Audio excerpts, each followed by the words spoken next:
Well, the Treksperts got a secret, but I'm not sure we should share it. What do you think, Darren? Why wouldn't we share it? What good is a secret if you don't tell anybody? Well, I guess as they say in Star Trek, you grow stronger through the sharing. Well, I guess, but... I mean, yeah, if you lift, bro. I mean, that's sort of the reason we're doing this promo, isn't it? Ashley, you can't keep a secret. What's going on? Well, what I heard was that from August 1st to 4th, we're going to be in Las Vegas for the Creation Entertainment Star Trek Las Vegas show, and that we might be programming 4 days of programming on a really big stage. But that's not correct. That's not correct because it's not that we might be. We are doing 4 days of exclusive programming at Star Trek Las Vegas, August 1st through the 4th, full of inglorious Treksperts goodness. We're bringing in over 50 guests, over 30 panels, spectacular tributes from TOS to the newest era of Star Trek. You have no idea what to expect, and I can promise you it'll be the greatest Trekication you've ever gotten. Oh my God. You and the Trekication thing. Forget all you know or think you know. Well, it sounds like a plethora of programming. It'll be like when Nomad re-educated Uhura. It's going to be spectacular. You're going to be mainlining Star Trek all weekend. You're going to want to bring a colostomy bag to the panel because you won't want to miss one thing. I think we went a little far. That really is where No Man has gone before.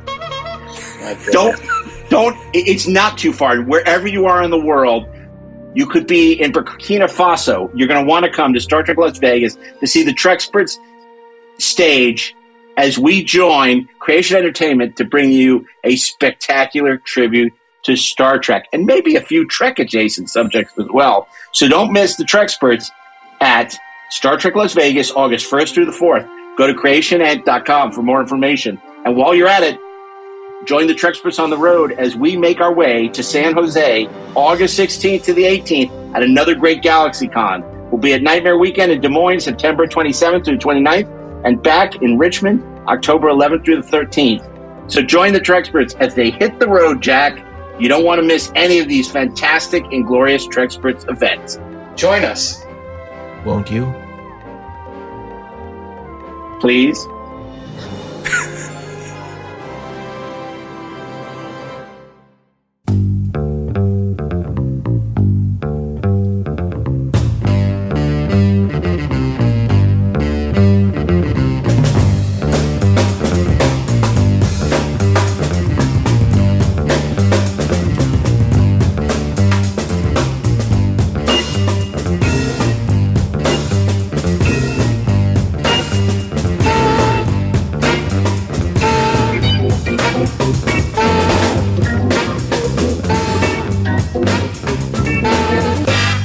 Hey, this is Mark A. Altman. And this is Daren Dochterman.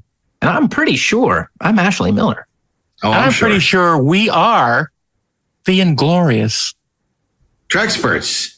And today we're going to love, long, and party like there's no tomorrow here on the Treksperts. Like it's 1999. We're going to party like it's 1999. Indeed, we are.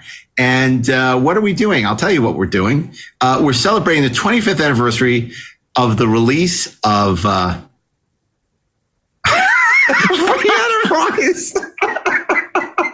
He forgot his own movie. Since Mark was a boy, and since Robert was a boy, they've worshipped one man. The Laurence Olivier of the airways. What are you doing here? I'm one of the top 10 imaginary friends kids have, just behind John Travolta, Reggie Jackson, and Farrah Fawcett Majors. But oh my God, they're about to discover. Make a big scene. Mr. Shatner, I would like to say that I think you are the greatest American actor ever. I'm a Canadian. That their lifelong hero, I've got an idea, is definitely not of this world. It's a musical version of Julius Caesar. I want to do the complete text. Well, I'll play Julius Caesar and all the other parts too. The man I idolized since I was 2 turns out to be a raving loon. Ouch. And now, my lady friend, she left me. How can that be? I don't know. I mean, you're you. Right. He's going to lead them How cool is that? On a voyage. Oh, my. To find love. Guys, you gotta mix a little reality in with your imagination. That's way stranger than science fiction. I'm not the one with the green girl sex fantasy. Oh, my. Did you see the way that she was peeping you? I don't believe it. I just met the most fantastic female. Claire. You should be happy for her. When Spock got infected by the spores and fell in love with Leela Kalomi, he was happy too. But Kirk fought him, made him resist. Yeah, whatever. Who do you see starring in it? Rafer Weigel, Eric McCormack, Audie Englund, Patrick Van Horn, Phil Lamar, and William Shatner. And that Dr. Spock guy with those pointy ears. As Bill. You can call me Mr. Shatner now. No tears for Caesar. The evil that men do lives after them. The good is often interred with their body. No one will ever believe this. Free enterprise. Love long and party. Dance with the captain! Oh, yeah!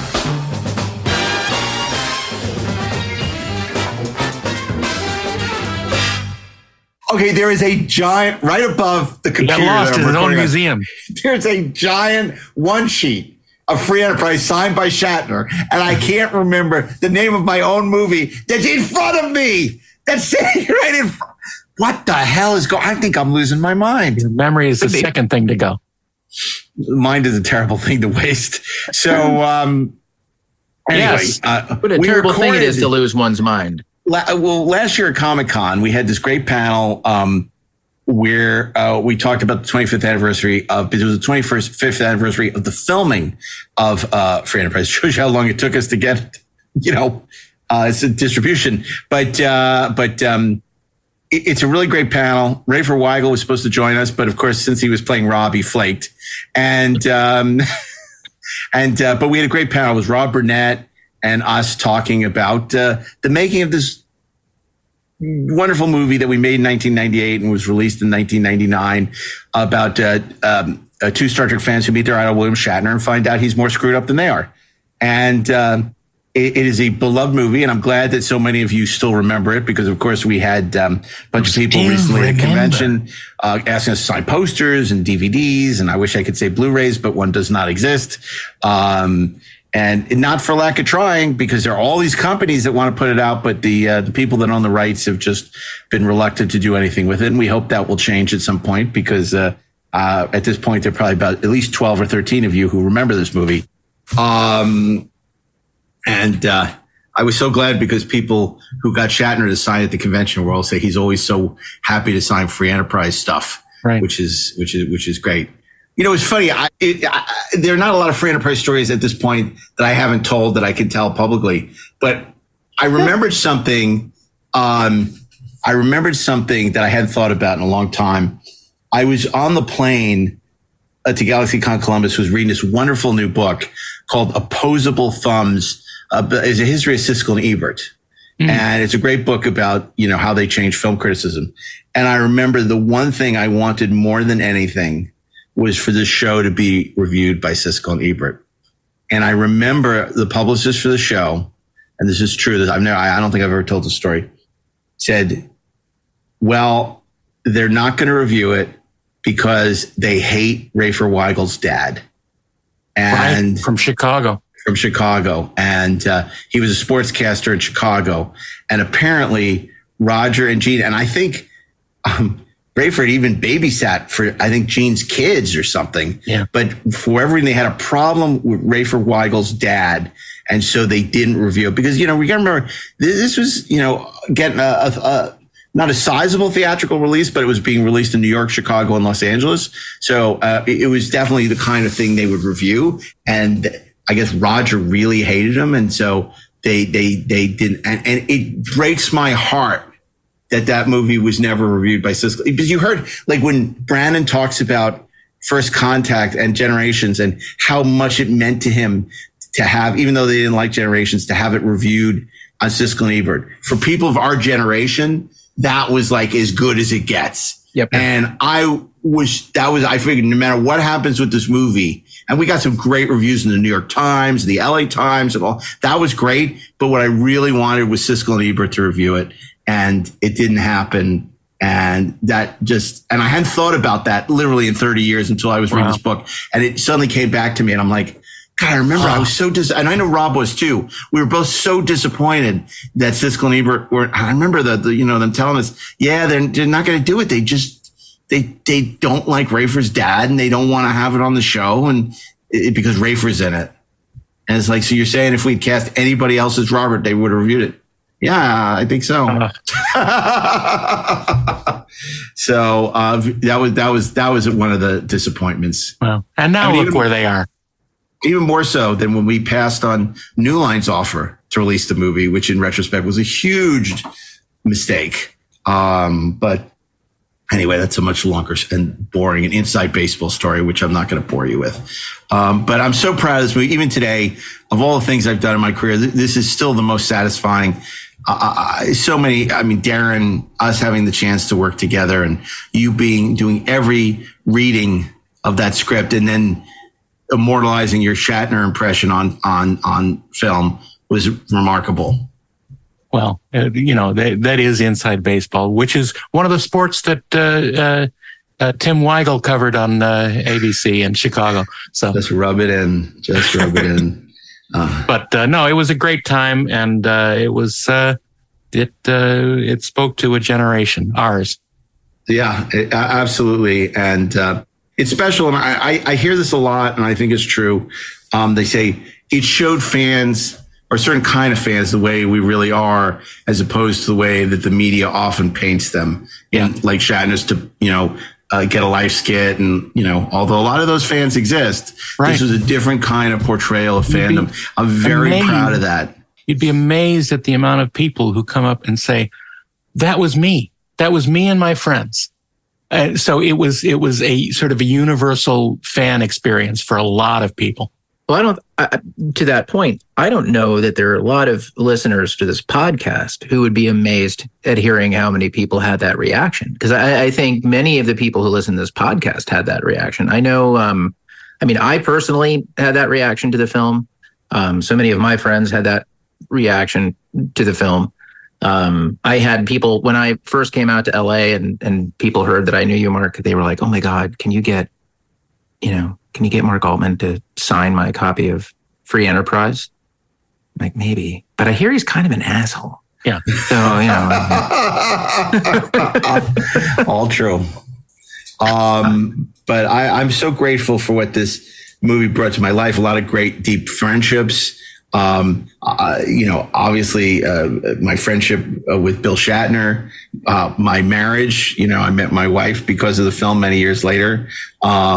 So I have a lot to be grateful for, even if the film, as my mother constantly reminds me, was not financially successful. It was successful in every other way imaginable. And I can't believe. To be fair, Mark has crafted this persona of being an asshole for many years to protect himself. Of course, he's crafted it from actually being an asshole. But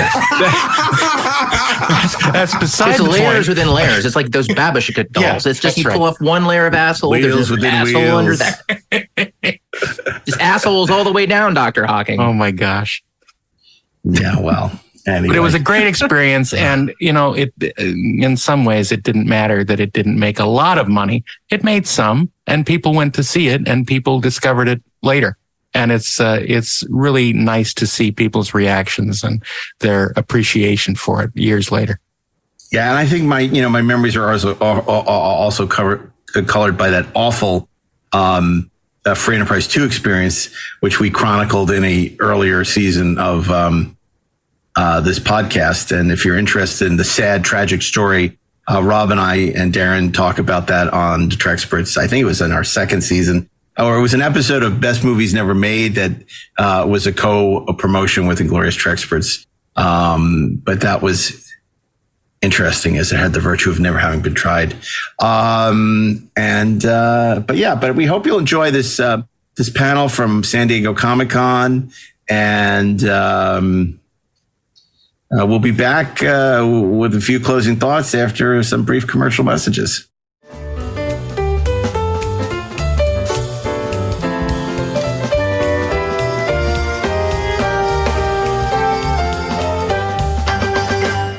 Hey, this is Terry Farrell of Star Trek Deep Space Nine, and I'm here to invite you to join me and the Inglorious Treksperts as we go on the ultimate road trek, visiting the most iconic Star Trek locations ever filmed.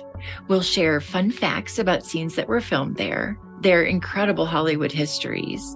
We may even fight a gorn or two along the way. We have many special guests from Star Trek movies and series. You can reserve your copy of this epic new documentary on Blu-ray or DVD, along with a gaggle of intergalactic rewards, such as Ernie, the Pet Vasquez Rock, limited edition collector pins, cool sci-fi swag, autographs, of course, and so much more by going to makethetrek.com and supporting us as we boldly go to the greatest Star Trek locations ever filmed. Go to makethetrek.com and let's see what's out there. Engage.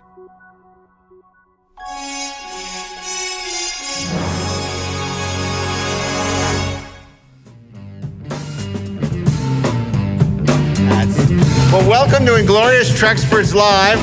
I'm Mark A. Altman, and I'm delighted that you're here. You may have seen me at such panels as 1982, Greatest Geek Year Ever. And now I'm back. So this is very exciting. I think we were here with Free Enterprise 25 years ago. For the first time, we did our panel here on the movie when it opened. And now here we are. And if you were in the panel at the time, I bet you feel old too. But anyway, I would be remiss. Let me introduce the co-hosts of our panel of Inglorious Treksperts, the great podcast that I know you're all listening to wherever you get podcasts. And of course, I'm talking about he is the associate producer and the visual effects supervisor of the Star Trek, the Motion Picture Director's Edition, none other than the great Darren R. Doctorman. Hey, this is Mark A. Altman. Darren Docterman, and we are the Inglorious Treksperts. And you may have heard, you might have heard, a year ago or so, we knighted Sir Ashley and made him a Trekspert. He used to be like Jonathan Harris, where he would just come by and be like a special guest star. And then we said, you know what? You've paid your dues. Now you can be a real boy and a real Trekspert. He is the writer of X-Men First Class, Thor, and the showrunner of Netflix hit DOTA Dragon's Blood. He is none other than Ashley Edward Miller.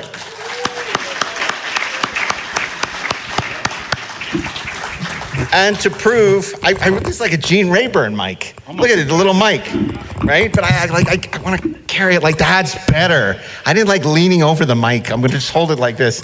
And last but not least, proving to be on this panel, you have to use your middle name. It's none other than the proprietor of the Burnett Work, but he's here today as the co-writer and director and editor of Robert Meyer Burnett. Of Free Enterprise. Scott threw me off with his moderating. I don't know why he did the whole thing with the Oscars before he showed the clip. Anyway, Robert Meyer Burnett, come on up here. And we were going to have a surprise guest today. So if the surprise guest is here, he should come, but I haven't seen him. But as Ashley said, he's running true to form as the playing the role of Robert Rayford Weigel, but I don't think he made it down. He lives here. He lives in San Diego. He's on San Diego television every day. Maybe he'll show up. Everybody's like, we were hoping it'd be Bill Shatner. If it's not Shatner, we don't care anyway. So it's fine. Anyway, well, listen. It's amazing to talk about this film 24 years. How many of you... I actually think we had a panel in 98. We did. To promote the movie. We did. That's what I'm saying. Yeah. We had a panel here in 98 because we did the whole conventions. We did Creation in Pasadena. We did a whole bunch of shows. We did a whole bunch of TV and radio and all kinds of stuff. But we were absolutely here in Comic-Con where we promoted it, and nobody knew what it was. And then for many years, everyone knew what it was, and now nobody knows what it is again. So it's amazing the cycle we went through. The great circle route. The circle of life. So I want to ask Rob, first and foremost, and how many people have seen the movie? Oh, a lot. Okay, wow. Great. Okay, good. These are the ones. No, that's the only ones.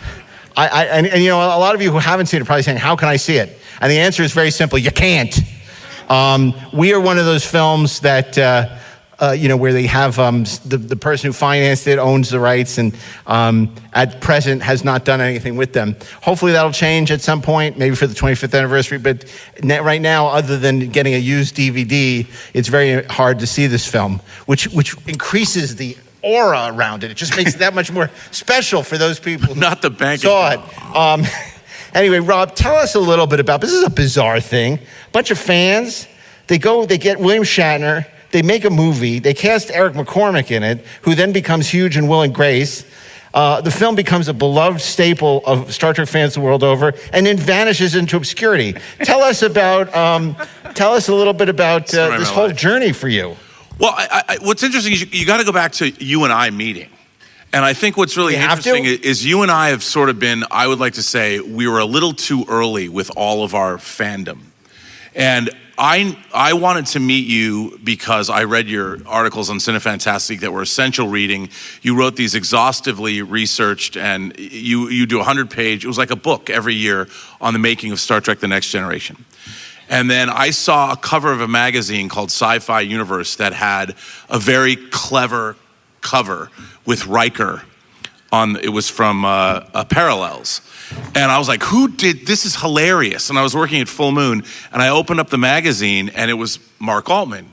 And I had not met Mark. I was just a fan of Mark's. And this was Sci-Fi Universe magazine. I think it was the second issue. And it was a magazine for sci-fi fans with a life. And so I'm like, I got to meet this guy. And so I was working at Full Moon Entertainment. I think I was cutting a trailer for a movie called Spirit of the Night. We'd finished Arcade. And Full Moon was doing a screening here at Comic-Con in 1994 for the Full Moon movie Oblivion. And then Sci-Fi Universe was co-sponsoring this screening. And I'm like, oh my God, you got to introduce me to Mark Altman. And so that's how Am I dying? Is this a roast or something? No, not at all. And Mark Altman, this is your life. But so that's, I mean, when we met, we were kind of birds of a feather, and our friendship is what led, and then the friendship of all of our ne'er-do-well friends in LA, it was kind of like Los Angeles was Devil's Tower, and all these disparate people that heard the call from around the United States and around the world came to LA to make it in the film business. And all of our adventures and travails from the late 80s throughout the 90s were what led to Free Enterprise. I was Larry, the guy that got knocked out by the nerve gas. Well, Darren, I want to ask you, because this is the era of swingers and all these movies, and I remember when we had just become friends with you were doing a radio show called Talk Trek. Yeah. That's right. And on the convention on the air. And we met you because we were guests on the Talk Trek. That's right. And then I remember that year you came to San Diego Comic-Con. All roads lead to San Diego, surprisingly. Or away from it. That's where we met. That's where we met, and then that's where we sort of became good friends with Darren here at San Diego. In 94. Drive to San Diego. Because we told him on the radio show we were going to Comic-Con. He said, I'm going to go to Comic-Con. So you should come hang out with us. Little did we know, 25 years later, we're still doing the same damn thing. Yeah. Exactly. I mean, what's really interesting is 30 years, next year will be the 25th anniversary of the release of Free Enterprise, and it'll be the 30th anniversary when you and I met. Yeah, but I know which is more exciting. Which anniversary is that? The 25th anniversary of Phantom Menace. That's true, too. Yeah. Which we will not be doing a panel on. But I think what was really interesting about this movie was it was sort of the culmination of our lives up to that point, not just about what the movie was about, but the fact that we'd all had aspirations to make movies. I mean, you had been covering the entertainment business for years. I'd been laboring away as a PA or a low-budget film editor or whatever. And we sort of leveraged our knowledge and into making this. But weren't you the Amadeus of editing, Rob? No, I want to ask Darren, when we brought you in and there was this massive, ridiculous, like 200-page script. Yeah. It was insane. It could have been Shogun, right? I want to ask you, what did you think? I mean, there was a character called Shatner in it. You were at all the readings. You were reading Shatner. We didn't have Shatner committed to the movie yet. What was going through your head? I thought, you know what? If this works, it'll be pretty cool. And if it doesn't, they're going to have a heck of a time casting me as this Shatner-type person. And it was, it's one of those things where as you read it, you think, oh, well, this is pretty funny, but this is a little too close to reality for it to be actually funny. And it was just interesting. And in reading it, you think, they're never going to make this. And for a long time, it looked like it wasn't going to happen because Rob and I ended up getting the financing for the picture. But even after we had the financing for, it would have been our first feature, we didn't have Shatner. And then one day, the phone rings. We've been trying to get William Shatner to be in this movie, and we tried everything. And we were casting it, and our production secretary said, William Shatner's on the phone.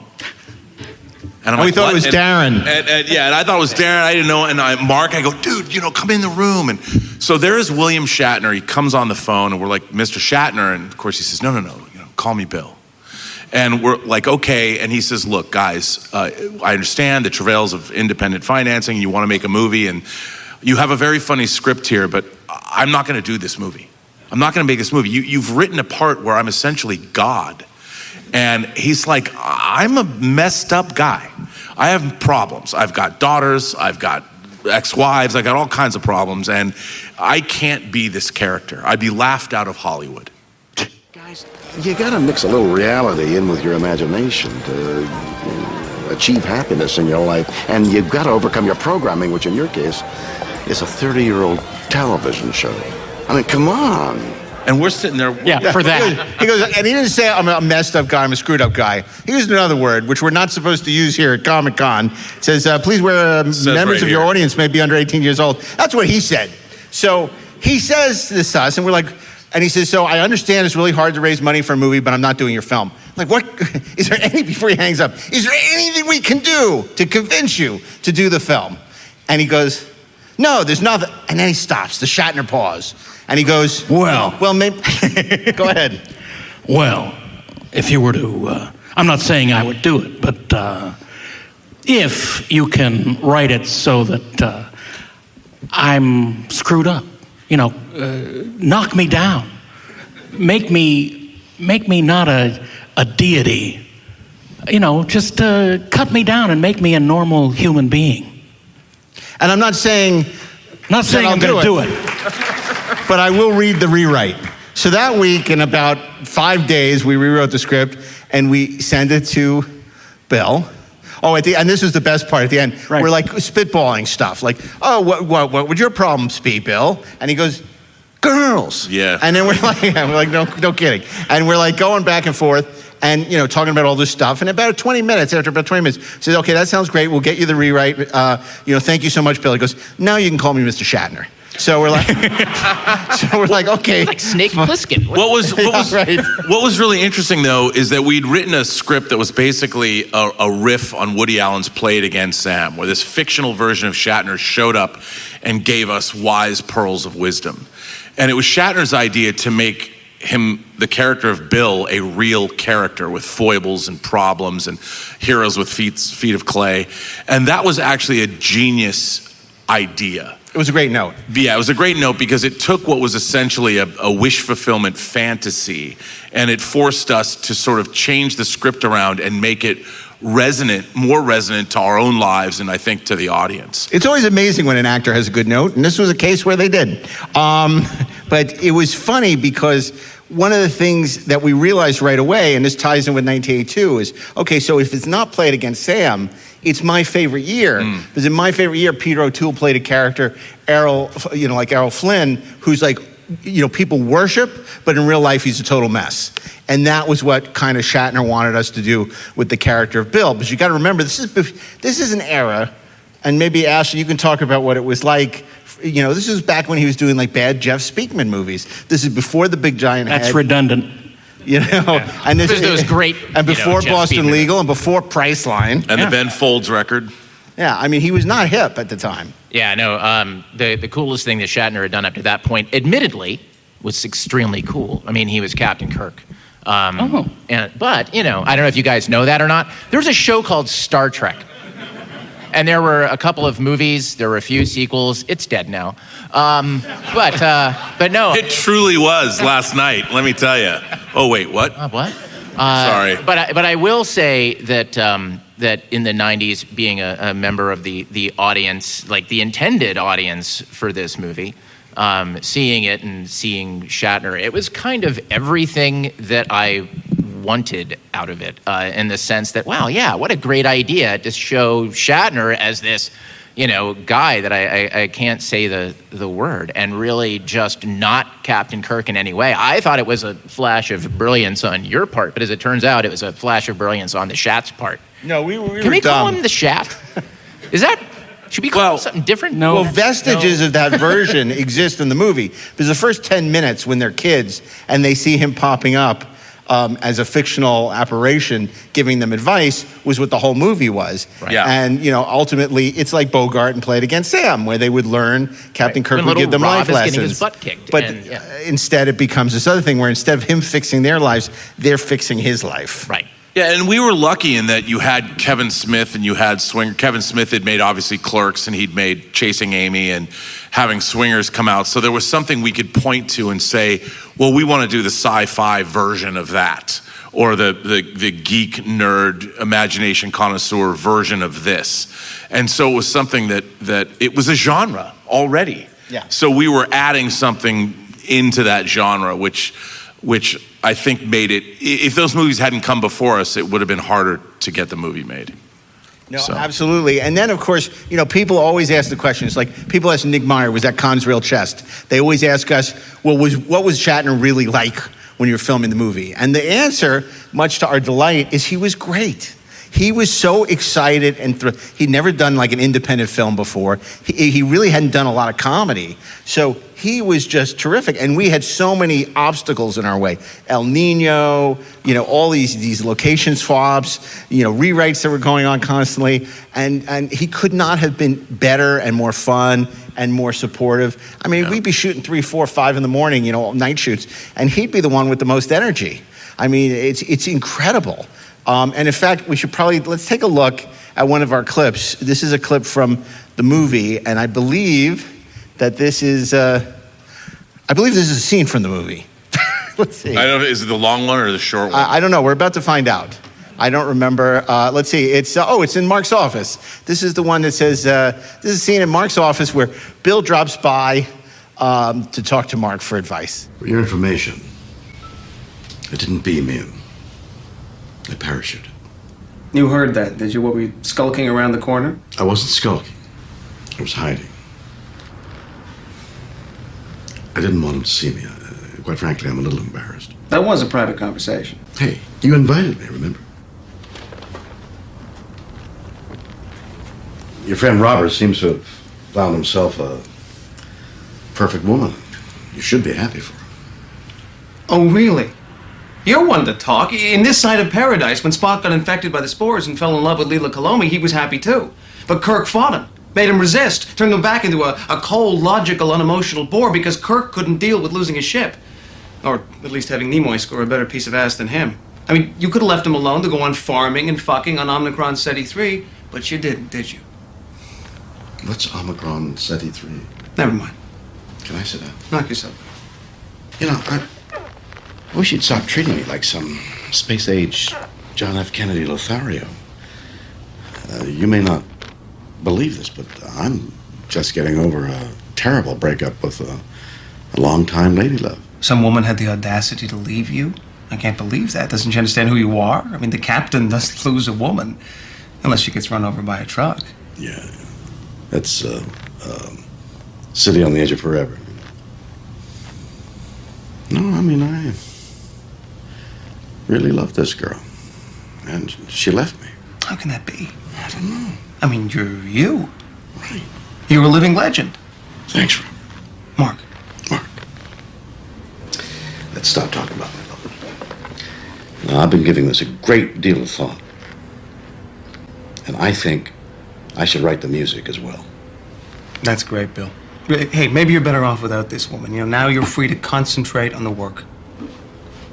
When's our meeting with Full Eclipse? Because I've got a great xylophone player and a great bongo player for the story pitch meeting.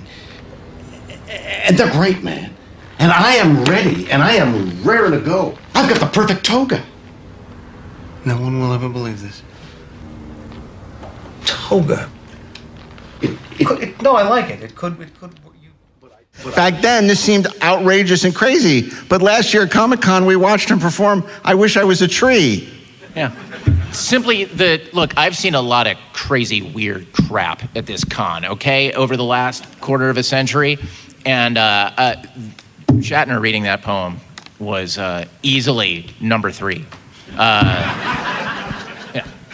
You know, it's so funny that you saw that outfit he's wearing, the bomber jacket and the hat.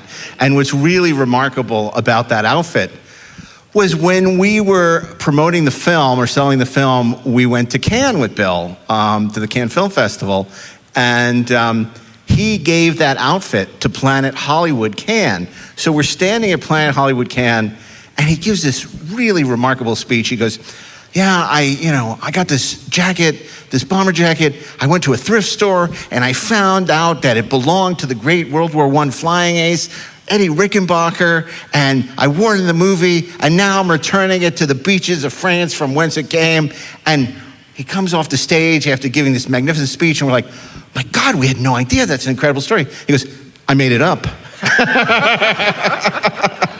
And it was just amazing to be there in France with him. I mean, we went to a party that was being thrown for the movie, which was also for a movie called Festival in Cannes. And the other big person who was there when we arrived with Shatner was Maximilian Schell.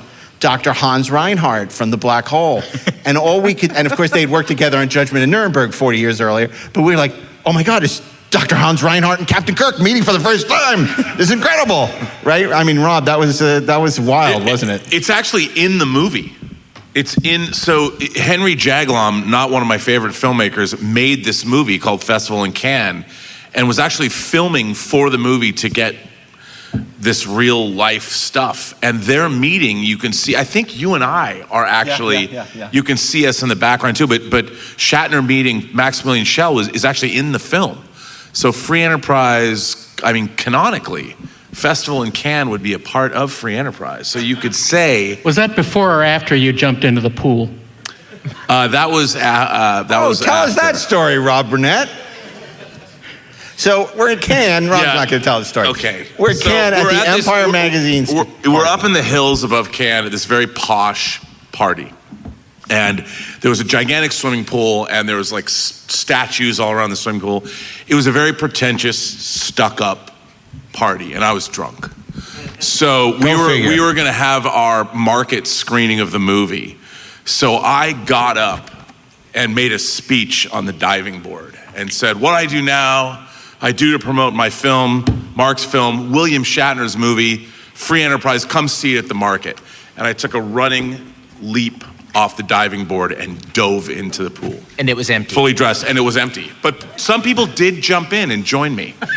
So, and there's a picture of me in Empire Magazine in mid-jump. And the caption, which is going to be the title of my autobiography, said, another nameless American director in a shameless act of self-promotion. But and that is the title of my It gets better. Because the next day at the press junket, Shatner's doing interviews. And a guy from Empire Magazine says to Bill, he says, what do you think of your director jumping into the pool at the party last night at the Empire Villa? And Shatner leans over, what do you think? And the guy says, well, I thought it was brilliant. And then Shatner says, well, I gave him the idea. That is true. And as far as I know, he did. Go ahead, Corey. Speaking of Maximilian Schell, didn't the Black Hole and Star Trek come out like 2 weeks apart? They did. The question was about the Black Hole, Darren. Yeah. Darren doesn't like talking about the Black Hole, but the Black Hole did it open 2 weeks after Star Trek: The Motion Picture. Tell us about that, Darren. It did. Is this the thing I don't know about? Ashley, would you like to extrapolate on that? I would. They both had overtures. Yes. They both were on film. They both were color. They both had And one is still a classic.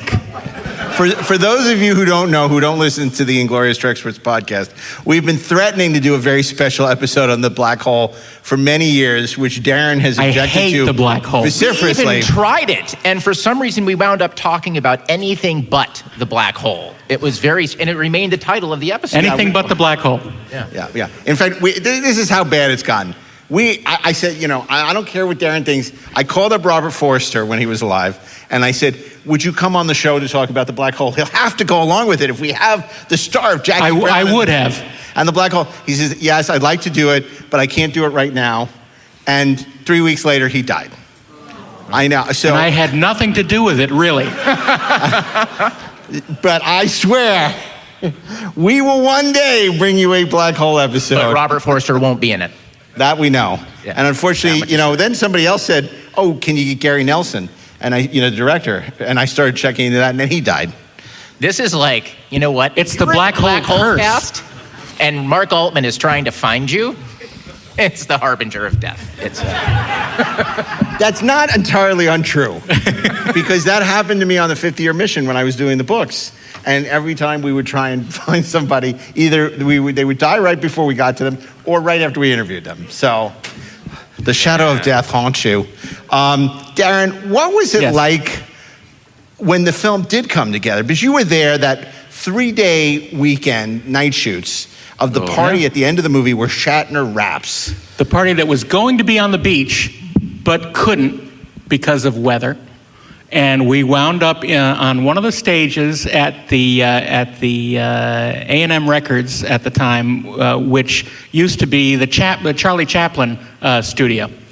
And we're on one of these stages, and the party is huge. All our friends are there, and everyone's having fake drinks, and Shatner's there doing his rap, and it was a lot of fun. And Rob did a good job of getting all the coverage and shooting people and getting all the little vignettes done. It was the longest night of my life. It was a long shoot. I wanted to throw up.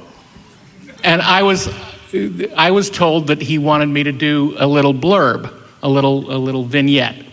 And didn't give me any instruction on what it was supposed to be. Just, you're a fan and you're trying to but I knew you could do it. Yeah. I knew you could do it. So, I was expecting to, do this at some point during the night. 6:15 a.m. rolls around. We've been there all night. I'm dead tired, and Rob comes up to me and says, "Hey, it's time. Let's do your shot." I go, "All right, let's do this thing." So I think I did 2 takes. I can't remember. But it's all made up on the spot, and it was fun. And I was, trying to pick up on this actress waitress, and I was doing my Shatner impersonation that I was famous for on the production. When you're traveling at faster than light speeds, the feeling is so incredible, much like the feeling I have right now being here with you.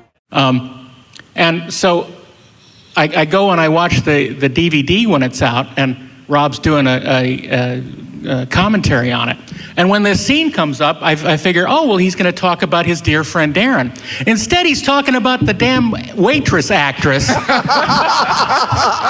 about how great she was and how cute she was and all that stuff. And poor old Darren gets forgotten yet again. Now, hold on. First of all, I have to say that actress's name was Natalie Joy. Natalie Joy, and she unfortunately passed away. She passed away recently. But I should say this. She came up while we were shooting at the El Rey Theater. And early on, and the reason we cast her, this is kind of how it went. And this is not, she came up and she asked what was going on and explaining like what are you doing? Why are you shooting this movie? What's a movie? And no, she wanted to be an actress. It was LA. And she found her way into the film. Somehow. And we're like, are you available? Hey, look, we cast people that worked at restaurants we ate at a lot. during the because they were so friendly. Yeah, they were. No, but they were all actors. They're all. But that's how it. She was great. And look, you played off her well. Robert and Mark have cast this film exceedingly well. You know, actors will kill for a part, and they've written some wonderful parts for actors. So no matter how popular or how much money a performer might get, if the part is there and they can be reached to get the part to them, which is the other part of the other aspect of this, you can get wonderful actors for no money. Great, finally. Not as much as years later, you give not a as much as I compliment. That's wanted nice. to, but yeah. You know, I was just going to say about that. Well, that we record a commentary. Since Rafer's not here, I'm going to rat him out. I'm going to tell a story that I don't normally tell. He might be here. So out there in the dark. It's the last day. We're under the gun. It's late. Everyone's tired. We just want to get done. And the AD is like, "Where is Rafer?" And Patrick Van Horn, from Swingers, who played John, also dead. This was at the party. This was at the A&M stages. And we're desperate. Like, we're up against the at the clock, and we're not going to finish. It's last day, not to be confused with Logan's Run. And everybody's like, where are they? And I think the only person who was still there, Eric McCormack, like, where's Rafer and Patrick and Phil Lamar or whatever? And it was like, nobody knew where they were. And then I think it was Rob who finally says, "Have you checked the strip bar across the street?" And it's like, so the AD goes across the street, and there's Rafer and Patrick Van Horn. And it's like, you do realize you have a movie to film. And it was like, and then we brought them back and we finished. But it was like, what? They were at the strip club. Yeah, and Patrick Van Horn, being the method actor that he was explaining to Rafer that this was part of his process. And who am I to say no? They were resting. It's interesting because Patrick was the first person we cast because we'd seen him in Swingers, and he was exactly the same as the person that we based the character of Sean on. Exactly. Who also is no longer with us. And then, and so Pat Van Horn was kind enough he was the first person to sign on. And thank you. We had like all this cast, but no Shatner. And then people kept asking. It was getting really stressful too. Did you get Shatner yet? It's like, well, we're going to get him. Don't worry. And there was even one draft we wrote. Remember, there was a draft we wrote in case it was the Shatner free draft. We wrote it would be either like Malcolm McDowell or like somebody like that to play Shatner. No, not Paul Wesley. And that Star would Trek never wasn't happen. a real. It was called Solar Quest, and this was pre-Galaxy Quest. So that was, and that was a very real possibility. Yeah, if we didn't get him, we would just have somebody playing a Shatner-type character in a Star Trek-like show. But thankfully, that didn't happen. But Darren would have played that part too. No, Darren would not. Ashley, when did you find out about this crazy movie? When did you first see it and find out like, oh my God, like people I know were in this film and they seem a lot like the people I know? That's a really interesting phenomenon because you guys like to talk about the number of fans who come up to you and say, oh my God, I found this movie and it just felt like my life. It was just like, that's me and my friends. And I know that your response generally, because look, I was that guy. When I first came out to Hollywood, the very first person I met was Rob Burnett, and it's just been uphill from there. And I love this. Hey, you got to write your first feature-length screenplay that got produced. I did, God bless you. And then I met Mark, and I met all these guys, but I said that stuff. I said, it reminds me of me and my friends. And, Mark's standard response is always, well, it doesn't. And here's what I learned. That's true. What was great about Free Enterprise was that, and when I heard people talking about it, like I think at conventions, and I found it. I watched it like on DVD, and then I thought it was great. I had the same reaction that all of you had, and it's funny. I think that what it captured was not what is the experience of being a Star Trek fan with a life. We all have our own lives. It's like it's more about humanizing the experience of being a Star Trek fan and doing that in a way that's very funny, sort of dramatizing our relationship with Captain Kirk as a character, sort of the idolatry that we participate in. And I have to say, and I don't mean this to insult my very dear friends, but not even their lives, I believe, were the lives of those characters in that movie. And I think to the better.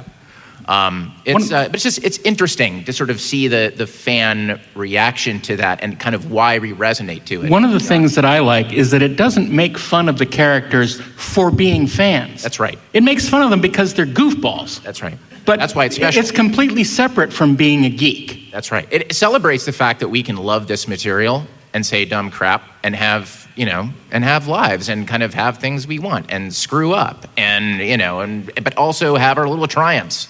We've all kind of been there. It's just that Free Enterprise is just this heightened version of that experience, and that's why we relate to these guys. We couldn't help but sense that there's something wrong. Are you perturbed about something? Yes, I am. If it'll stop you from following me around, I'm having trouble with the story I'm writing, okay? I sense that. That's the worst. I get the same thing myself. Are you a writer? Yes, actually. No, are you really? Is that block the worst thing? Absolutely. We discuss it all the time. Can't do anything. We're actually both industry professionals. Yeah, I work over at Full Eclipse. Really? Yeah. Are you a higher up, a big muckety muck? Well, I mean, I just directed a little thing is called Beach Babe Bimbo. I know. It's funny. I was over there this morning pitching my latest opus, Brady Killer, and looks like it's going to be a go. Probably. Oh, congratulations! Yeah, That's great. That's great. Well, people are under the misapprehension that somehow because the main characters are called Rob and Mark, that they're based on us, which of course is not true. Although I do have a few thoughts about this. Well, you do look like Aaron McCormack. Which is Kirkland, which is great. I will drink any water that has Captain Kirk on it. It's purified, as long as it's the Shatner Kirk. It's really great, I think, for all of us to hear how often people were touched by that movie or how it inspired them, and I mean, especially here at Comic-Con. Show me on the doll where the movie touched you. And in a way, it led to our hit, the panel here, the Starship Smackdown, which was a bunch of people from Free Enterprise wanted to come up with the idea for the most ridiculous panel we could ever come up with, and we've been doing that now for 25 years or so. And this year, it's going to be amazing. So I just want to say, if you're here on Sunday, you have to come, because MGM, more stars than there are in heaven. There are more ships than there are in heaven. It is going to be so good on Sunday. And if you're not here on Sunday, come back. We're introducing some new stuff. It's going to be spectacular. Spectacular. That's all I can say about it. A lot of new stuff. All new ships, all new quips. It's going to be great. Okay. It's the same old ships. And pretty much the same quips. Some new ships. But with flair. Some new ships. I know we don't have a ton of time, but anybody have any questions or thoughts or memories of they want to share? And I'll put this mic back so you can use it. But I just like the wireless mic because it frees me up.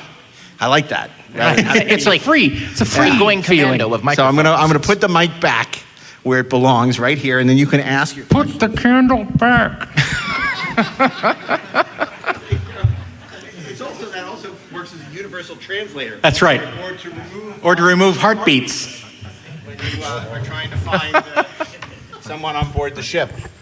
Loved the movie, and I asked earlier, any chance of a sequel to Free Enterprise? There was. But not anymore. They called me, they begged me. No, yeah, we were going to do one in 2010. We were very, very close. It was called Free Enterprise, The Wrath of Shatner. And it would have been great, and you would have loved it. But there are always possibilities. I haven't given up. Robert hasn't given up. I haven't given up. No, it was, yeah, we were very, very close to making a sequel. You know how close? It was a week before Comic-Con. Yeah. We were going to be in Hall H with Shatner, Elijah Dushku. Who else, Rob? It was like crazy, the people we had. Yeah. We had this incredible cast. Napoleon and the financing fell out. like days before. I mean, that was heartbreaking to have to cancel that panel and cancel that movie. And I mean, we had such a great cast. What was really interesting is that John Polito. I'll tell you a funny story because Isaac is here. So Mark and I have been talking about, we've been playing about the idea for the sequel. Like, what is the sequel? And the only thing we knew about the sequel was Shatner said to us, if we made a sequel, I said to him, what do you want to be in the sequel? He goes, I want to be a rabbi. That was all we knew. He did say that. And Isaac was a newborn. He was what, 10 months, maybe 10 months old? That. About 10 months old. Days, yeah. And Mark and I would go to lunch at this Mexican restaurant in Culver City. And it was the first time I went to lunch with Mark where he had Isaac with him. And Isaac was. Remember this, Isaac? Mark had like all the food that Isaac was. He was a doting father, which impressed me. I was like, this is Mark Altman's a doting father. It was very amazing. He was a great father. But not anymore. And we were like, if Shatner was a rabbi, what would he do as a rabbi? And it was almost like lightning. And it was Isaac. It was Isaac being there. Mark and I came up with this idea almost at the exact same time for what the premise of the sequel was all about. And I don't think if Isaac was there, we would have had this. It was almost like one of those things where, this is how I remember it, where we both looked at each other. And Isaac was probably goo-gooing or something and eating whatever food was there. Yeah, just it was you. You gave us the idea. And we both had this idea about what Shatner would do as a rabbi. I'm not going to say what he was going to do because I don't want to ruin the surprise. Yeah, because the movie's still going to happen. Okay, I'll tell you what it was.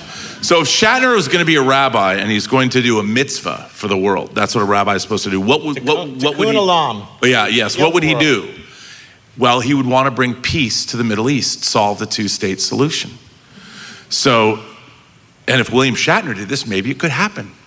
And that was the kernel of the idea of where Free Enterprise: The Wrath of Shatner came from. Because it was all like, in the show, it would be like he could bring the Combs and the Yankees together, or the Vendicans and the Armenians, or the space Nazis and the other ones. Yes. And, so how would the real William Shatner do it? And we wrote what I thought was a great script. It was and Shatner loved it too. Shatner liked it, but he was like, one note. I don't know about this. He was like, this may be a little too far. But then he said, but let's do it anyway. Yeah. No, thank you. And there was one last question. Is there a Blu-ray version of this movie? I wish. The biggest, if I go to my grave without having a Blu-ray or specifically a 4K version of this movie out, hopefully we'll see what we can do. Look, we'll hope. Next year is the official 25th, and anything's possible. It's certainly our... I know. Laserdisc is great, by the way. A lot of bonus features, and so for all you Laserdisc connoisseurs... We were one of the last... Free Enterprise was one of the last Laserdiscs ever made. That's right. Which was wild. Killed that format, too. Everything dies. Yeah. Apologies in advance, Darren, I don't know, but Joseph Bottoms is still alive.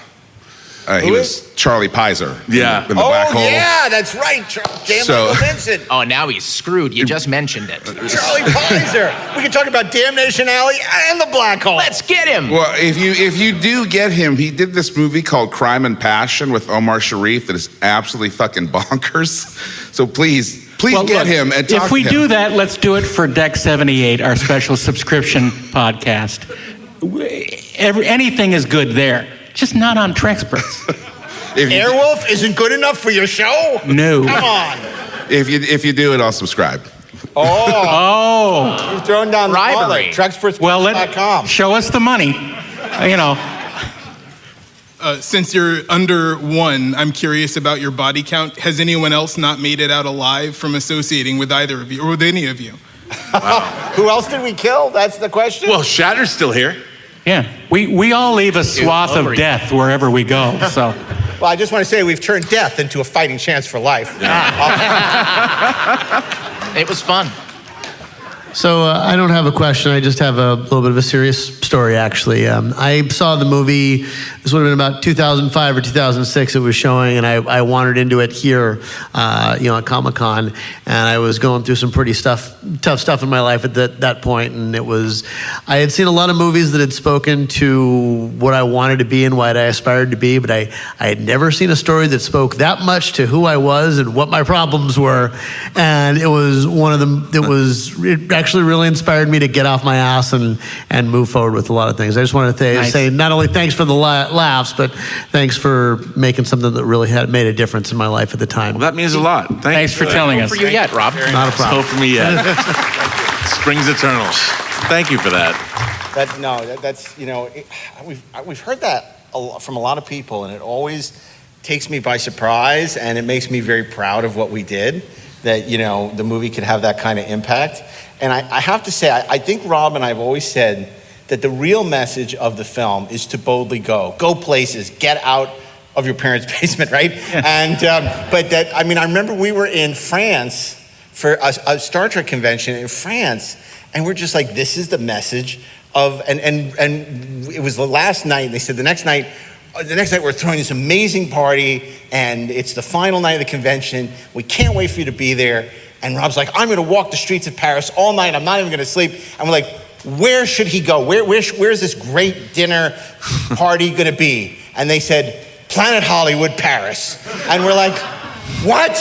We came halfway around the world to France to go, all this great food and gourmet, and then you just Planet Hollywood? We were so outraged.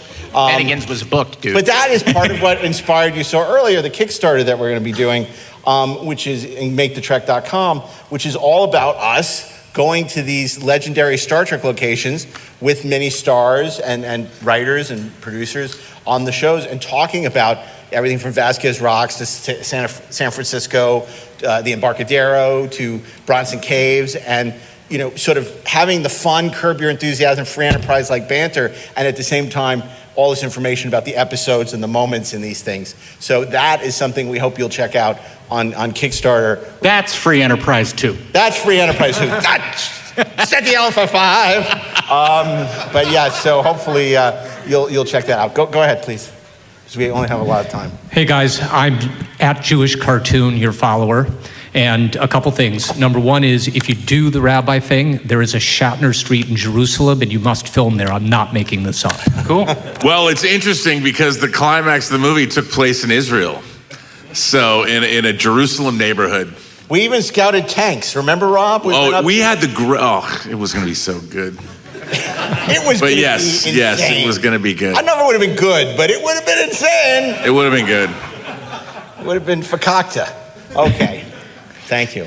The second thing is, just in general, I'm sure I speak on behalf of a lot of people in this room, I discovered you because of Inglorious Trexperts. I wasn't aware of Free Enterprise before then, and you have really made something special here. You've gathered a community, and I always joke that Comic-Con is not unlike being in the synagogue because we come to celebrate our faith as a community. We put on costumes, whether it's a cape or a tallis, and you guys have really brought the Trek universe together in a very special way. It's very enjoyable, and I just want to urge you to continue, except Mark, because you're retiring, but everybody else, please continue. And I also want a videotape of how you're retiring, because I imagine there's going to be a motor scooter involved. That's very funny. Well, I have to say, watching. and I want to give a shout out to Comic-Con, because Comic-Con has been so important to us. A lot of people said, I'm not coming to Comic-Con this year. Comic-Con is a non-profit organization that has celebrated popular culture for all these years, and we will do everything we can to support them, short of breaking any of the rules of our union, or in our case, the Writers Guild. But we are happy to be here, and we're happy to support Comic-Con. It has been a joy. The people that work here are wonderful. Many are volunteers, and this is something that should be lauded. So when we read people say, I'm not going to go to Comic-Con this year to show my affiliation with strikes, that's not helping anybody. And this is such a great organization, and we met because of Comic-Con.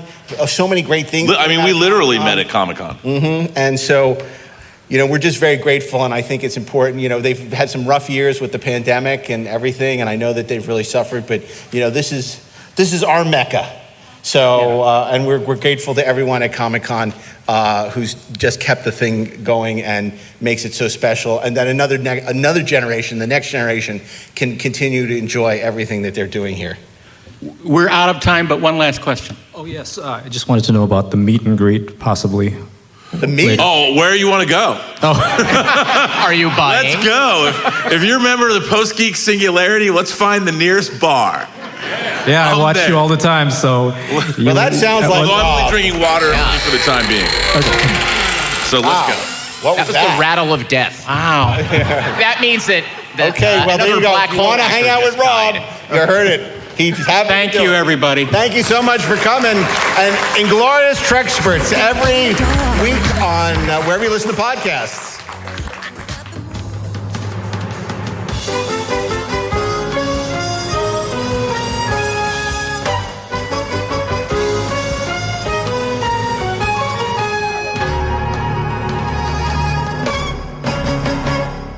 I wonder if when we close this episode, we should have a bunch of fake credits. Just like at the end of The Free Inglorious Enterprise. Trexperts versus the World Crime League. Right. I literally don't remember how that started, when we started doing, like Good Princess Leia, Bad Princess Ardala, Wise Guy Vinny Terranova, Roy Batty, he's seen things you wouldn't believe. I don't know where those joke credits began. I think it was our way of trying to get people to stay in the theater. This is long before Marvel and, post-credit scenes. And because, of course, we have Moaning Girl at the very end, which is funny because my kids, when we showed it to them a couple months ago for the first time, they said, who the hell is Moaning? Who was that? And what is and you that? just said, it's your mom. Yeah. No, it's funny. I said, no. I said, to this day, I don't know who Moaning Girl was, but it happened. That was based on something true. There's a lot more in that movie, than I would care to admit that is true. The really sad part is it was Rob. Yeah, it was Rob, exactly. Yeah. And it's just amazing to me that we've killed like virtually every restaurant, every place that's featured in that movie. That's right. You're like Blade Runner. Yeah, it's like, Blade Runner with Atari and all the airlines, the Pan Am and everything else that was in there is all gone. It's the same thing with us. It's like Cartoonsville and the Bombay Bicycle Club and the Garden of Eden and the Galaxy Theater. And the bookstores are still there. Oh, I thought it closed. I think the Iliad and the Odyssey are still there. Yeah. I don't know if Odyssey Video's there, but I think Iliad's still there. Yeah. But so many of these places that we went to, and totally new Los Angeles. Toys R Us, we put Toys R Us out of business. And Toys R Us is gone, dead. Bye, Toys R Us. Yeah. There's no longer a million toys at Toys R Us that you can play with. It was one of the last movies that I did that I shot on film. It was certainly that and the specials were the last movies I did that were negative cut, where we actually cut film on it. And I'm glad I was there at the end of an era. And it was one of the last movies, as Darren pointed out, to be released on Laserdisc. Yep. Which was appropriate, given our love of Laserdisc in that movie. We killed Laserdisc ttle Killed it all. And we're not going to stop until the killing is done. And then people are going to listen to this and say, how can I watch this movie? Well, the answer is you can't. Unless you go on eBay and find some old DVDs, it's impossible. It's not available on streaming. It's not available on Blu-ray. Again, hopefully that changes one day, but who knows? So we certainly would hope for the 25th anniversary that would happen, but it's, to quote Dangerous Liaisons, beyond our control. So, I want to thank all of you for joining us down this very special walk down memory lane. A big shout out to Rob Burnett, obviously, for being part of this panel at Comic-Con. And no thanks to Rafer, who flaked and didn't show up. And his dad for... That's right. Screw you, Rafer's dad, for pissing off Siskel and Ebert. Siskel, yeah. Yeah, man. Oh, that just kills me. But anyway, I mean, look, and it was great because this was as close as I got to doing Star Trek. Obviously having the chance to work with Shatner. And it's funny because many years later, I was approached by the Sci-Fi Channel saying, would you could you do a TV movie with, the return of Captain Kirk and Shatner and stuff, and nothing ever came of that. But obviously it was never going to happen because Paramount was never going to allow that, to be like a direct-to-video movie. And then years later, when Brian was running Discovery, he said, I want to do a season, which is a Captain Kirk season, because it was going to be an anthology at the time, and said, I want you to run the Captain Kirk show. But then, Brian left So that never happened. But so this is my chance to play in that sandbox, and it was really fun. And we built some great sandcastles, and I'm grateful to everyone who was involved. And having James Coburn, son, as our sound mixer, and working with Linda Francis, who had cast Poltergeist. No, it wasn't. She hadn't cast Poltergeist. She cast Swingers, but we had the costume designer of Poltergeist. So many like these people that we had admired, and that we got to work with on our first film.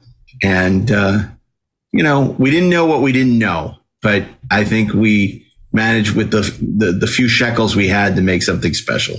And anyway, it was a great experience, and we appreciate you joining us for this episode, because in a way, this inspired everything that we do here at the Treksperts. Well, this is true. I mean, we're still talking about Star Trek. And we're still quoting constantly. Yeah. I know, incessantly. It's ridiculous. It's really bad. It's a sickness. I think we need therapy. We should bring a therapist on the show and do a whole thing about why are we obsessed with Star Trek? Why we can't let it go? Why we can't put away childish things? Yes, Ashley. I feel like I have someone that we should talk to. Okay. I think we can do this. On air or off? Both. We can have a session. An on-air, that's actually a pretty good concept. Bring in, I've got a name, but bring in somebody to do an on-air therapy session about our obsession with Star Trek. And that's the entire structure of the episode. I love that. It can often blind you to more pressing. Oh, never mind. But until that day, we're still a podcast. Indeed. And as a podcast, we want to thank Mark Rivera and Peter Holmstrom. And of course, we want to thank you for listening. And if you're a fan of the podcast, you can rate us 5 stars on your favorite podcast platform, letting other people know that they should be checking us out here in the world of podding. And you can subscribe to our subscriber-only podcast, Deck 78 at TrekspertsPlus.com. And you can let us know what you think of this and every other Inglorious Treksperts episode on social at Inglorious Trek, on all your favorite social channels, or email us at TrekspertsPlus@gmail.com. So, on behalf of Ashley Edward Miller, Daren Docterman, myself, Mark A. Altman, love long and party like it's 1999.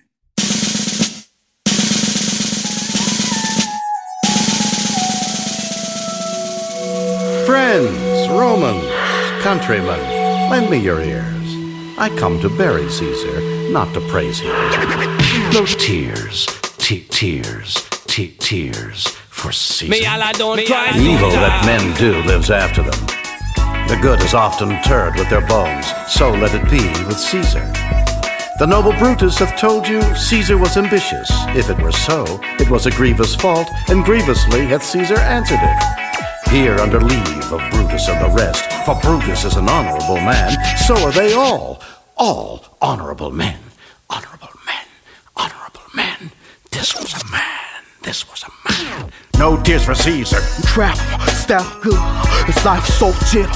At the world, it is not in our stars, but in ourselves. That he is grown so great. For fake, the greatest Roman of them all. No tears for Caesar. Now this was a man, they were the king. Tower stop many times before the deaths. The plague went deep. Blood ran red. Stiff down, kill him, we gave the beast. Cease, rest in peace. He's now deceased. A good man mixed in nature. And haters, sacrifice for beliefs. Disgraces, the most royal of them all. Roman Julius, the sword for Brutus. The dreams ruined, Julius Caesar. Noble Caesar, great hero. No tears for Caesar, no need to sorrow. The evil that you do. Don't cry, Caesar. Lord, I got me, Allah, don't cry, Caesar. Sky, it's alright. The evil that you think. Don't cry, Caesar. Beware the Ides of March. I hear the evil that you speak, but don't backstab me like Brutus to Julius Caesar. What goes around comes around, saying true. The evil that men do, the things we go through, don't want for me. Fall, Caesar fall, the doubts of them all. Come I to speak in Caesar's funeral. He was my friend, faithful and just to me. But Brutus says he was ambitious, and Brutus is an honorable man. He hath brought many captives home to Rome, whose ransoms did the general coffers fill. Did this in Caesar seem ambitious? When that the poor have cried, Caesar hath wept. Ambition should be made of sterner stuff. Yet Brutus says he was ambitious, and Brutus is an honorable man. Evil that you do will come back to you. Don't cry, Caesar. Ambitious. Lord, may Allah don't cry, Caesar. Evil that you do, that might make you weak. Don't cry, Caesar. Don't cry, Caesar. Keep your way to the sky. Count stop many times before the death. The blade went deep. Blood ran red. Stick your staff. Kill him. We gave the beast. Seems to rest in peace. He's now deceased. A good man makes the nature. Had haters. Sacrifice for police. The spray. You all did see that on the looper call I thrice presented him a kingly crown, which he did thrice refuse. Was this ambition? Yet Brutus says he was ambitious. Then sure he is an honorable man. I speak not to disprove what Brutus spoke, but here I am to speak what I do know. You all did love him once, not without cause.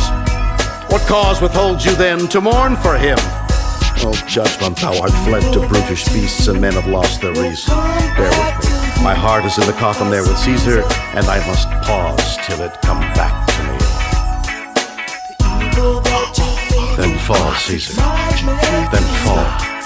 Fall, Caesar. Beware the eyes. March. No tears for Caesar.